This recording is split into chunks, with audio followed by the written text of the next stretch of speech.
సుందరిగా హంసవాహనారూపిణిగా వేద మాధవై వచ్చితివి.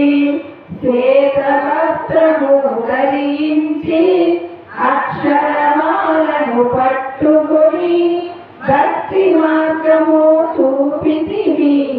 జ్ఞాన జ్యోతిని నింపితివి.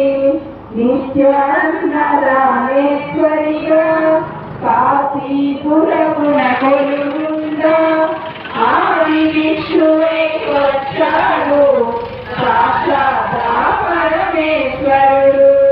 కదంబవన సంచారిణిగా కామేశ్వరుని కళత్రముగా కామితారాయణిగా కంచి కామాక్షి వైనావు. శ్రీచక్రరాజా నిలయనిగా శ్రీమత్రిపుర సుందరిగా సిరి సంపదలు ఇవ్వమ్మ శ్రీ మహాలక్ష్మిగా రావమ్మ.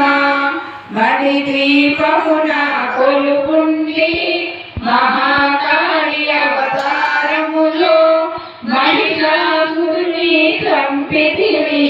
ముల్లోకాలను కేలితివి. లలితా మాత శంభుప్రియ జగతికి మూలం నీవమ్మ. శ్రీ భువనేశ్వరి అవతారం జగమంతటికి ఆధారం. అశ్విని వెన్నెల కాంతులలో కట్టు వస్త్రపు ధారణలో పారిజాతపు మాలలలో పార్వతీదేవిగా వచ్చితివి. రక్త వస్త్రము ధరించి రణరంగమున ప్రవేశించి రక్త బీజుని హతమాచి రమ్యకవర్జిని వైనావు. కార్తికేయుని మాతవుగా కాత్యాయనిగా కరుణించి